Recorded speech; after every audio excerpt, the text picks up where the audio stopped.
Good evening, and welcome to the American Academy of Physical Medicine and Rehabilitation webinar on a presentation from the National Health Institute on the Division of Musculoskeletal Diseases, National Institute of Arthritis and Musculoskeletal and Skin Diseases.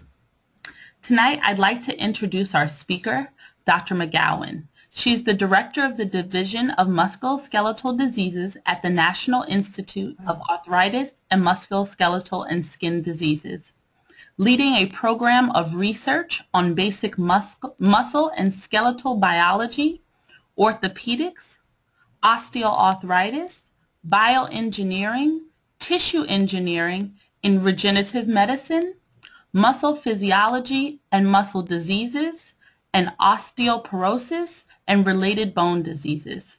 Before joining NIH, Dr. McGowan was a faculty member at the Harvard Medical School and Massachusetts General Hospital.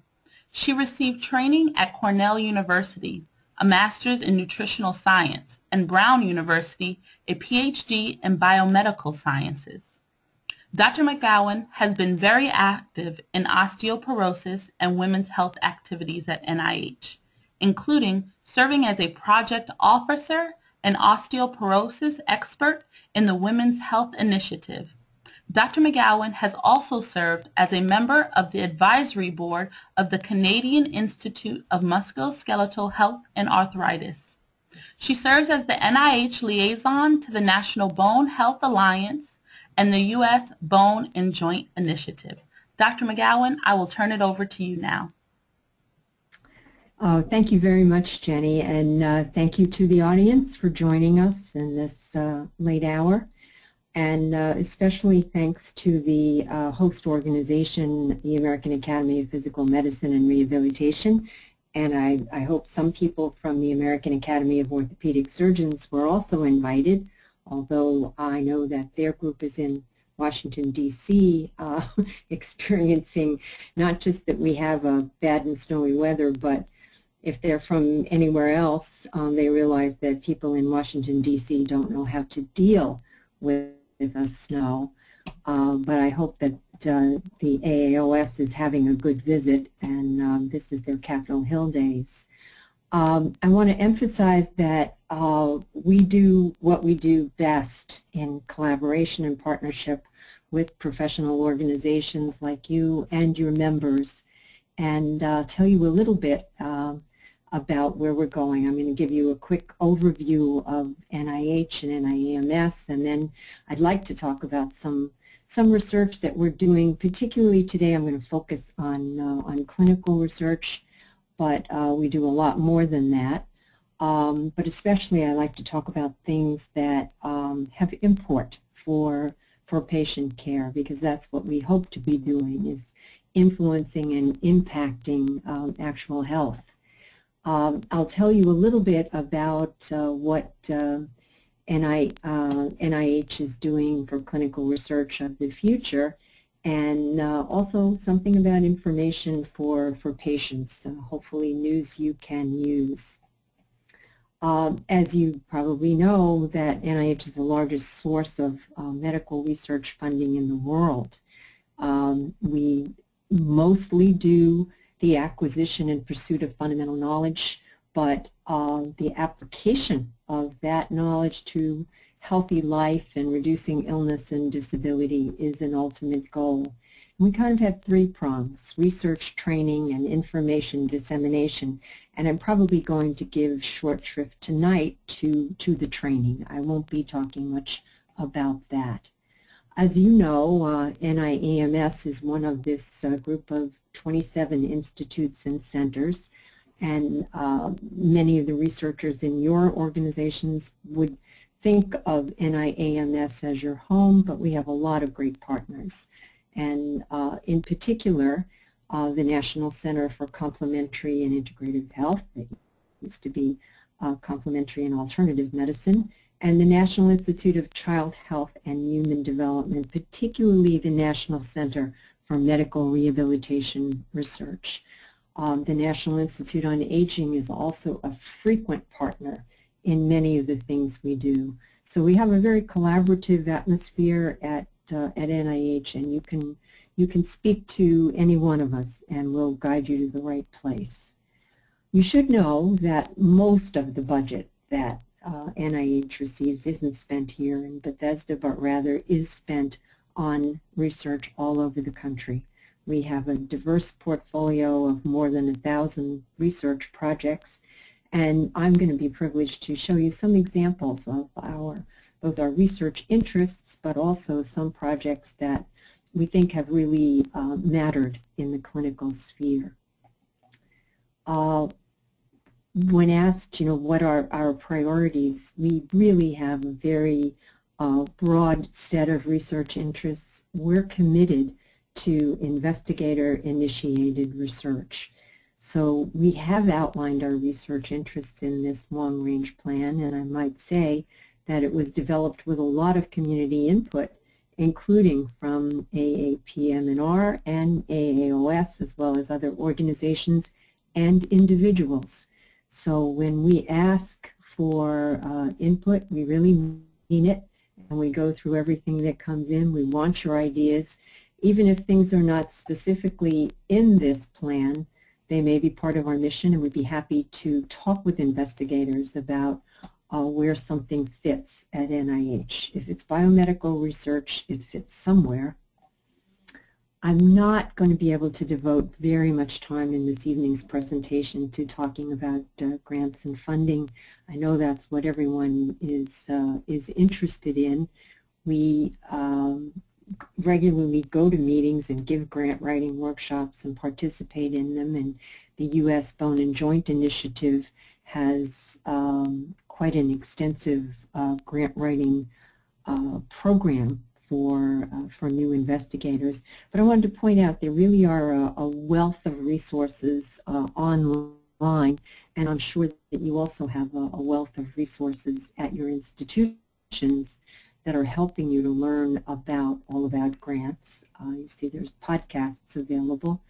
But if you get down to having some specific questions, maybe the best idea would be to call someone. And on this slide, I'm showing you a screenshot from our web page. And if you clicked on this division of musculoskeletal diseases, it would pop out all of the program staff and their topic areas. And I'm sure that many of you listening know some of those people and know they're great resources for understanding the processes and the policies of the NIH. So now I really would like to launch into telling you something about our current research. As I said before, we do basic preclinical, clinical, and population research. But this evening I'm going to focus a bit on the clinical research and hope we've chosen some things that are very of interest and topical to the clinical areas that you cover. So one thing that we began in 1999 with an investigator-initiated grant award is the Spine Patient Outcomes Research Trial, or SPORT. The basic question that clinicians had, I mean, you all know that, acute back pain is so prevalent that it affects, 75% of adults sometime during their lives, and it really disrupts daily routines. But in the vast majority of cases, people get better and it resolves in weeks to a couple of months. But the really serious cases, in 5% of patients, the pain doesn't resolve in 3 months, and these people will go on to chronic back pain. So the question was, is surgery really better than non-operative treatments such as physical therapy and medication? And does conservative treatment that delays your surgery harm patients? Now, there are obvious conditions that any clinician can pick out where people seriously and symptoms that need immediate attention. But the SPORT group looked at 3 common back conditions intervertebral disc herniation, spinal stenosis, and degenerative spondylolisthesis. I've only got the one on the far left and the far right. So luckily I don't have spinal stenosis. I'm standing at my desk here about 6 months after these symptoms occurred, and I'm fine with conservative treatment. But you know that many people, that doesn't work in the long term. And so these are important questions. Can conservative treatment work with people? And if it doesn't work, are you going to be okay? So the SPORT trial had 13 clinical sites and a very large number of randomized participants, as well as participants enrolled in an observational study, largely because of patient choice. As you know, there are many people who won't accept to be randomized, and it's especially difficult when you're in pain, you have an identified back problem, and then it's a hard sell. Although I think these investigators did an absolutely wonderful job of explaining to patients what it means when we don't know the answer.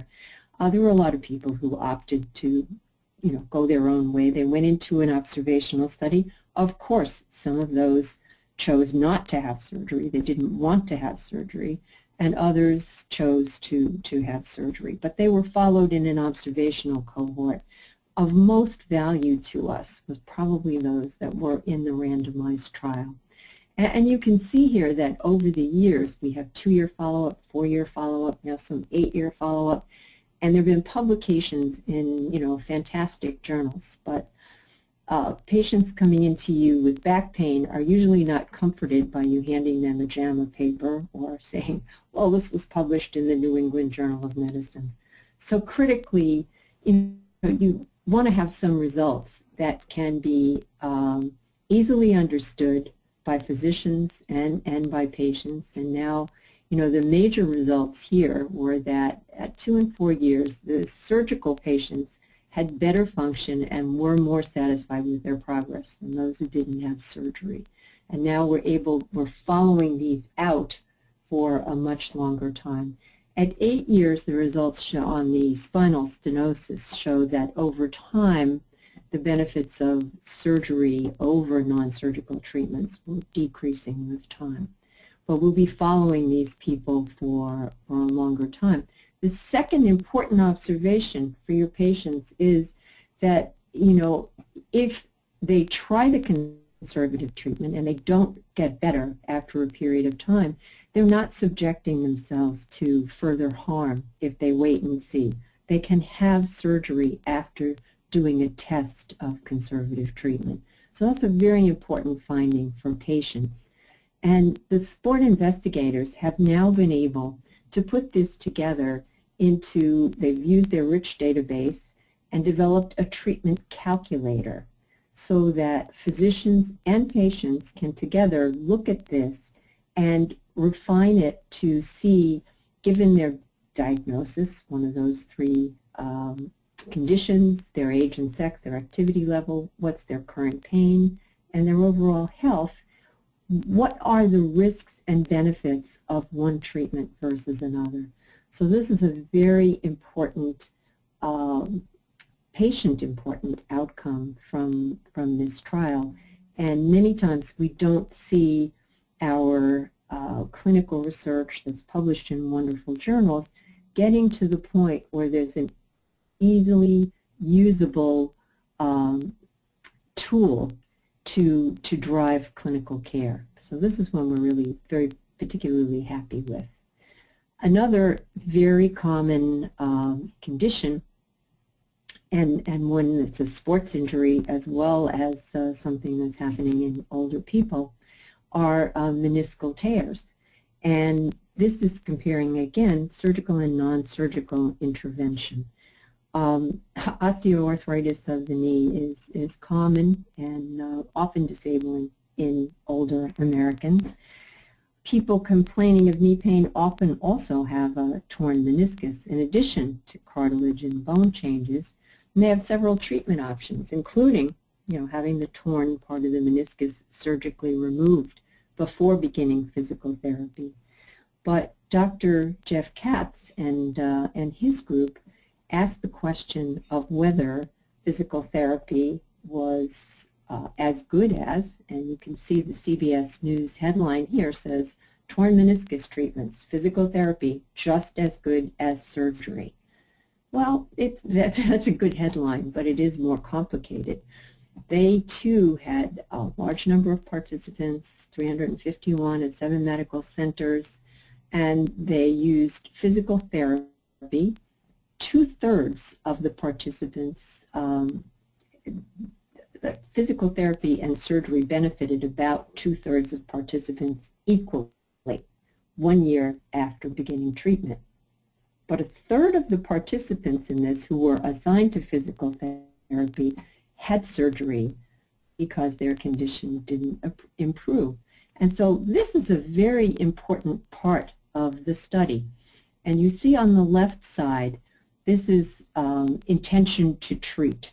These are people who are assigned to physical therapy or assigned to arthroscopic partial meniscectomy. And the overall result of the trial is that these are very similar. However, we recognize that quite a few of the people assigned to physical therapy crossed over and actually had surgery. If you look on the right side, you see these two bottom lines, and now they're just superimposed. When you remove from the physical therapy the people who didn't improve, and after either 3, 6, or 12 months, 3, 6, 12 months, had the surgery, they were able to undergo the surgery, and it shows that it's worth a try. I think that's the end of this. It's worth a try to do the physical therapy, and now Dr. Katz is pursuing this observation in another trial with very stylized physical therapy so that the guidance on what works can be very, very clear. And then the long-term question that everybody wonders is whether having the meniscectomy puts you at greater risk of OA than you would have had if the damaged tissue remained there. Another problem that was troubling clinicians who see young adolescents with scoliosis was the question of bracing. And some years ago, the U.S. Preventive Services Task Force decided it wasn't worthwhile to screen children for scoliosis because it wasn't clear that there was any treatment that was effective. Most patients and their parents who come in to see a physician when they learn they have scoliosis, they want you to do something. And so this was a very difficult problem to address, but also very important because it may seem like, well, just brace everybody and hopefully it'll work. But this is a very arduous thing for young adolescents to be put in a brace and to stay in it for, they're told to be in it all their waking hours. So it's very important to find out if this is effective. And Dr. Stuart Weinstein, yes, the brother of the sport trial investigator, began this trial in 2006.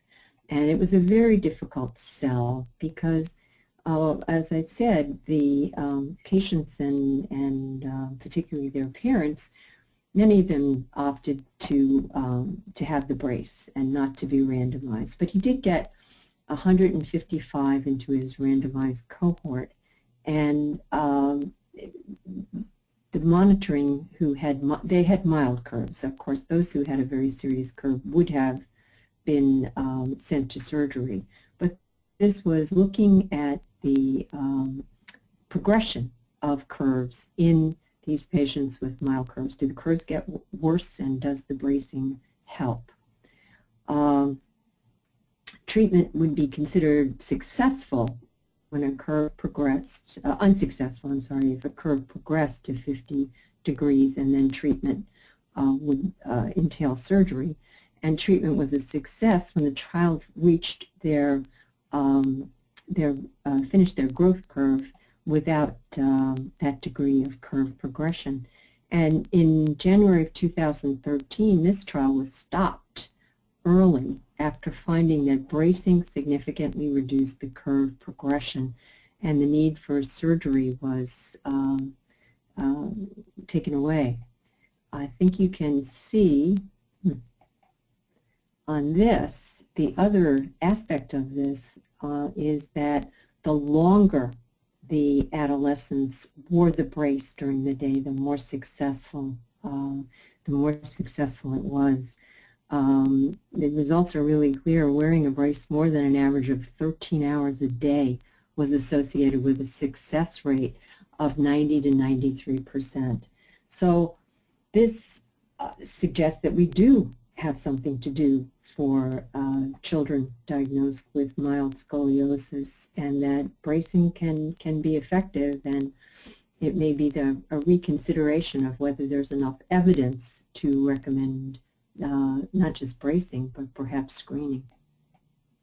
So I wanted to tell you just a little bit about what NIAMS is doing to try to enhance the pipeline of significant trials.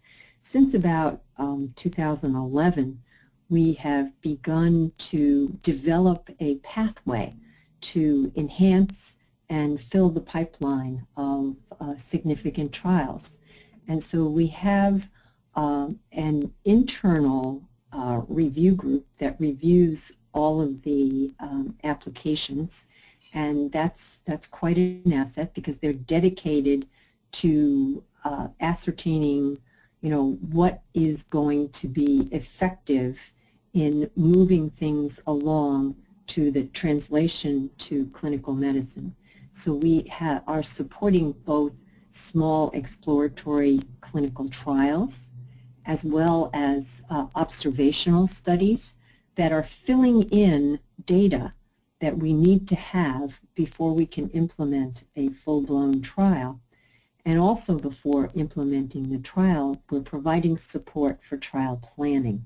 So we support a planning phase that allows people to develop a final protocol, to discuss the design, to get their statistical analysis done, and to complete all of those planning activities with, some funding before they begin trial implementation. We hope that in addition to getting, really excellent trials, we'll have trials that are really ready to hit the ground running when they come in as a grant to do a trial implementation. So I mentioned the long-range plan was one time we went out and we asked the scientific communities, the advocacy groups, and the public, for input into our long-range plan. We actually published a draft plan and asked for comment on it. And this is another case. We had a formal evaluation of our centers program, and there were some recommendations and suggestions that we develop a structure that would enable the support of clinical research centers, core centers to support clinical research. And so recently we've published a request for information. We usually do this, as you know, through the Guide to Grants and Contracts, asking for input on this concept. And these responses are requested by toward the end of March. And so we hope that if you're interested in clinical research and in core centers, that you will think about this and respond. Give us your ideas about whether we have a workable system here. We do centers to accomplish specific things that investigator-initiated R01s just won't accomplish. This is kind of an infrastructure support. These are the kind of things that would be complementary to an institution's CTSA, if they have one, complementary to departments of epidemiology and clinical trials and biostatistics, but would provide and enhance the ability of an institution or even multiple institutions and a group to conduct clinical research on a particular topic. So we hope you'll answer and reply to that. So one of the things that I thought that you might not hear too much about, perhaps you do, is the NIH Common Fund. And recently they had a 10th anniversary of the Common Fund. It was begun to support, it's in the Office of the Director, to support cross-cutting trans-NIH programs that, require the participation of multiple institutes working together to solve a problem that could be, catalytic and would catapult a field forward, but can't be done by one of the institutes alone, and benefits from coordination and collaboration. So one of the exciting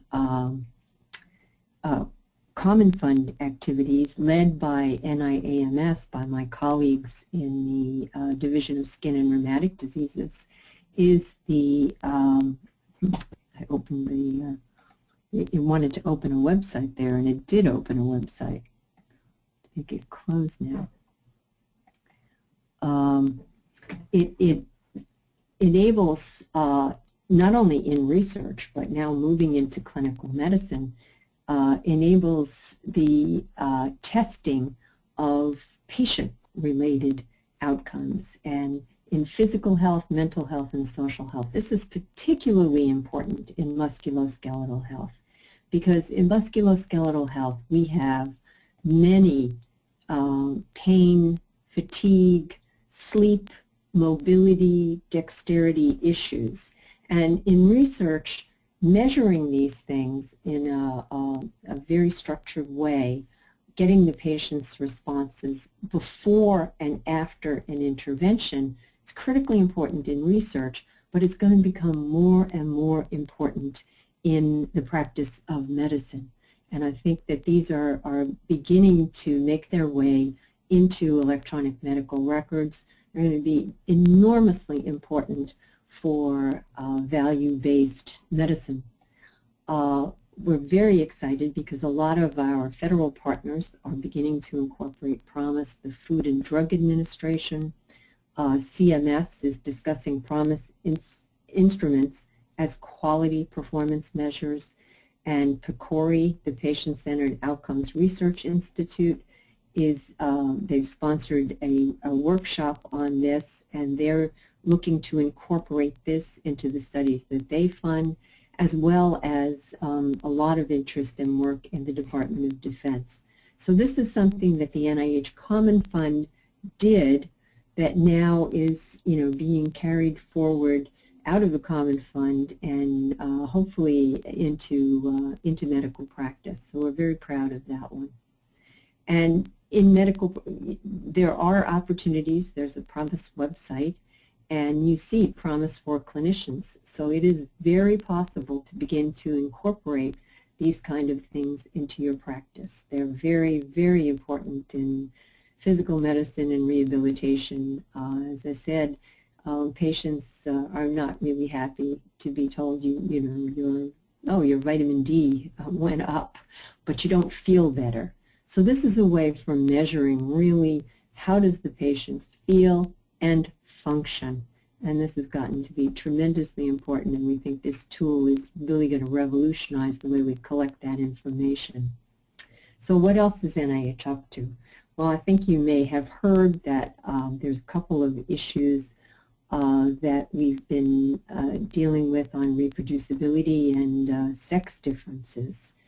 You may have seen that there have been a lot of papers that are casting some doubt on the reproducibility, particularly of preclinical data that is attempted to be translated into clinical work. I got this slide courtesy of my colleague, Dr. Silverberg at NINDS. NINDS has really led this issue at NIH, and I think, in the upper right there, believe it or not, how much can we rely on published data on potential drug targets? It basically is the question that we can't afford to have trust in medical research undermined. And Dr. Collins and Dr. Tabak, the director and deputy director of the NIH, had a commentary in Nature about this, and NIH is seriously committed to exploring ways to restore the self-correcting nature of preclinical research. This is, it is true in basic, preclinical, translational, every aspect, but it probably is most significantly having a deleterious effect when the preclinical research that we support can't be translated. This is largely not a case of misconduct, but it's due to a lack of rigor in the both the conduct and the reporting of research. And as they said, efforts by NIH alone won't be sufficient to affect real change in an unhealthy environment. And we are not alone, because the scientific journals are standing together and are on board with this. Marcia McNutt in Science said that they're going to do everything possible to enhance reproducibility and transparency. And recently there are principles and guidelines in reporting preclinical research that you can find on the NIH website. Largely, the journals are requiring more in terms of the presentation of data, but also the depositing of basic data. And everyone is now talking about data sharing, and that I'm sure in your universities you've been talking about this, and you'll be hearing much more about it. And part of what you need to help you are repositories. And there are going to be many different types of repositories. Your institutions may have places where you deposit digital data. The journals may also be serving. Clinical data from clinical trials is an important subgroup of this, and we're certainly working on that. And clinicaltrials.gov is a likely place where clinical research data is going to be deposited. So an aspect of reproducibility that's also been in the news this year has been the question of whether there's sufficient attention to sex in preclinical data. I think the FDA was on the hot seat about this. This is an article in Nature written by Janine Clayton, who's the head of the Office of Research on Women's Health at NIH, and Francis Collins, the director, stating that we're going to work very hard at NIH to try to enhance the scrutiny of sex differences, not only in clinical studies, but going to cell and animal studies. And this year, the Office of Research on Women's Health offered a program of administrative supplements to existing NIH grants to try to enhance investigators' interest in this subject and to extend their research into looking at sex differences if possible. NIAMS received quite a robust response to that solicitation for administrative supplements, and we'll be announcing some awards in the spring.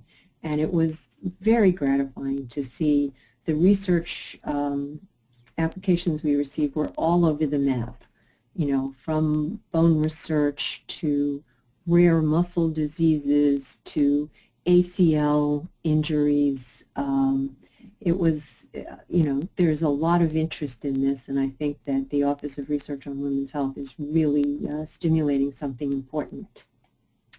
So finally, all of this, we hope that there's a continuum here, and that at the end of all of this investment in research, we do want to make a difference, and want to make a difference with practicing physicians, with researchers, but also ultimately with patients. And so there's a lot of health information that's available from NIAMS, and we're particularly, I think we're leading in multicultural and multilinguistic provision of these materials. So a lot of the things that we have on our major diseases we have in many different languages.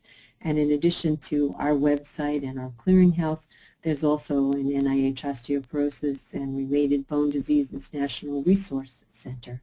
Say that 3 times fast. In addition, on the NIH website, there is a lot of content available. And thank goodness I'm not having to mention anything that is new media, NIH social media, because I can't talk about that. But videos and podcasts are available of all kinds of lectures, and so I think it's really worthwhile to enhance your knowledge, not only of the grants, but of a lot of materials by using the content from the NIH website. In addition, some of you may be interested, and you should be interested, in NIH Research Trials. You may know that NIH clinicaltrials.gov is not just NIH trials, but it's private trials and pharmaceutical company trials.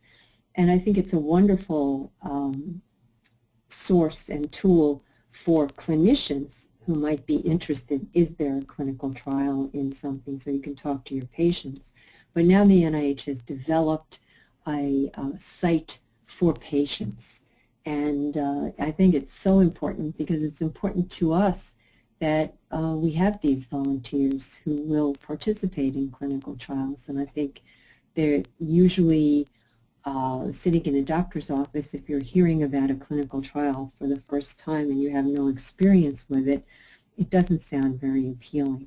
So we hope that you and your patients and your colleagues can use this site and direct the public to it, so that it will help us to enhance the enrollment in clinical trials and ultimately help patients. So I thank you very much, and I was told that I should leave some time for questions. I would very much love to answer anything that I can. I think that Jenny is accepting written questions or taking the questions somehow, but I'll hang here until you all can come up with any questions that you may have. Yes, if you have any questions for Dr. McGowan, please type them into the question box. I will read the questions and give her an opportunity to answer them.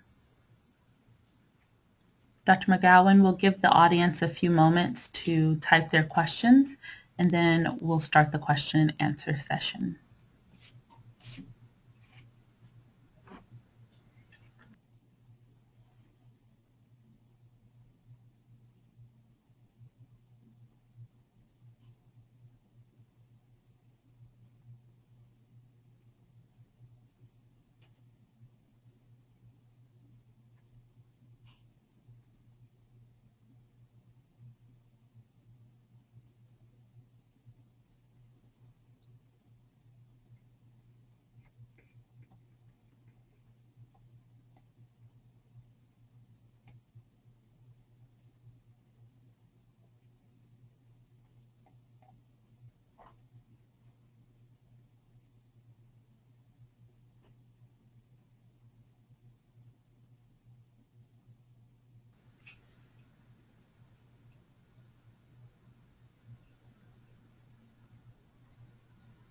So far, it doesn't look like we have any questions from the audience. We'll give people a few more minutes just to get the questions typed. I needed a plant out there. Don't I have a plant who can ask a question?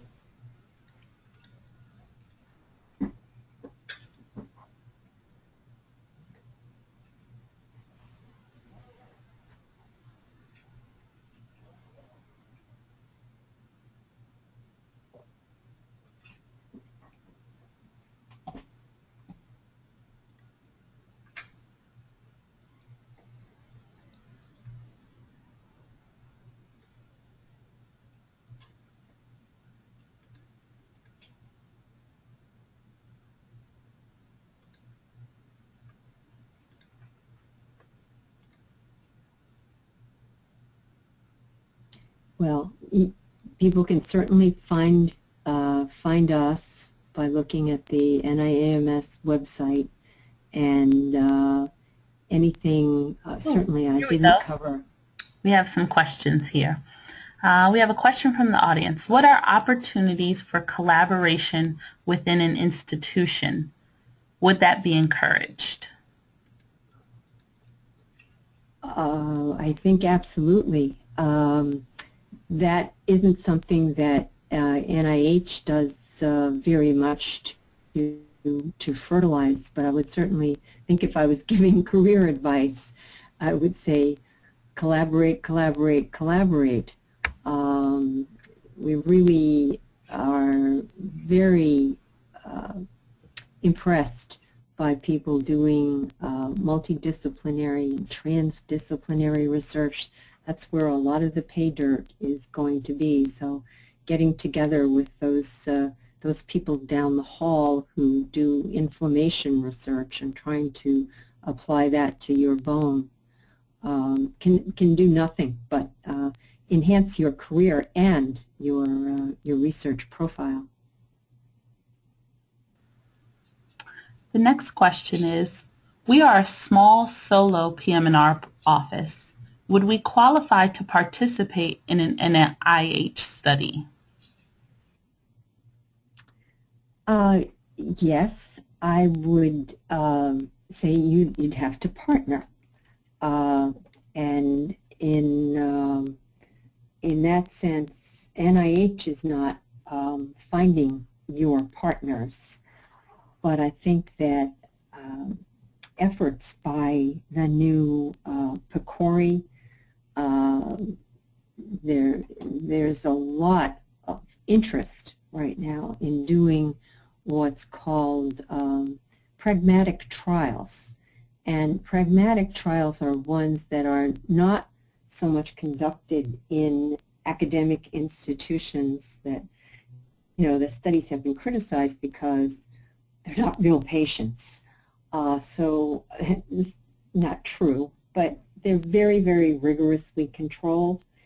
And sometimes when you conduct research in a very rigorously controlled environment, when your result is then tested in the population, in the community, it doesn't work.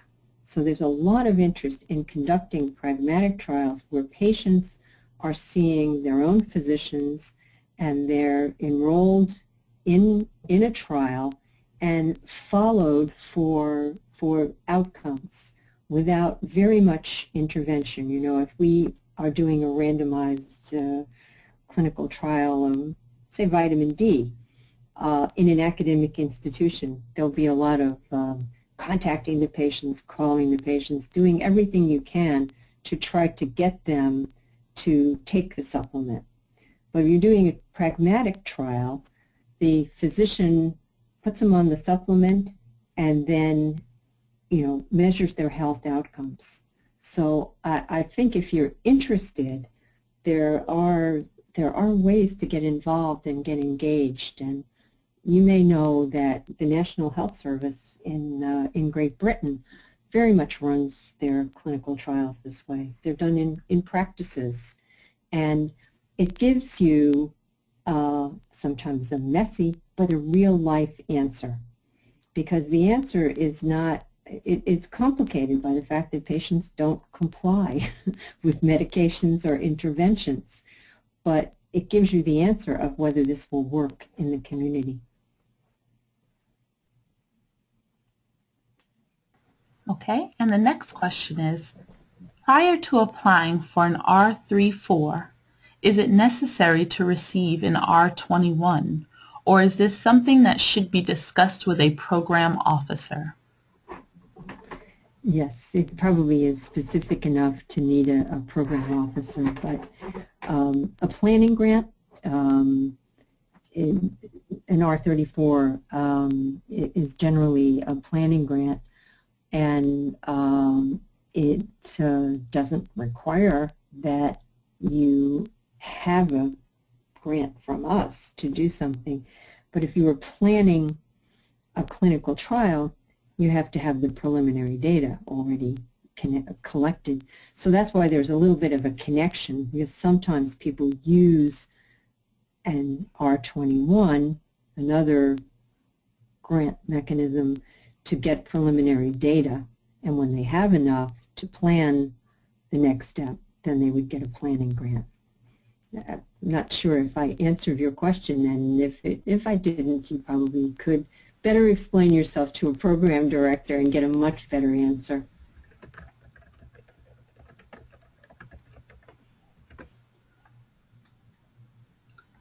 Okay, and the next question is, would those transdisciplinary efforts be best submitted as clinical research? I'm unclear as to how we would submit transdisciplinary efforts and which division, or is that part of NIAMS? One of the things you don't have to worry about if you're doing biomedical research. I mean, if you want to talk with somebody, well, you have to pick an institute to talk with somebody. But if you're doing something that you think, crosses the borders of rheumatology and endocrinology, that's great. And if you're able to send in an application to NIH, we find the right home for it. And it's not really worthwhile spending a lot of time worrying about what institute, what funding component something is going to go to, because the borders between our interests and our missions is certainly fuzzy, and it isn't expected that every investigator would understand the fuzzy borders. Is this aging, or is this NIAMS? Is it endocrinology? Does it go to NIDDK? In some sense, you don't have to worry about that. You can get some advice from us, but and there are things that are they're really trans enough that it's a difficult call. One of us will take it.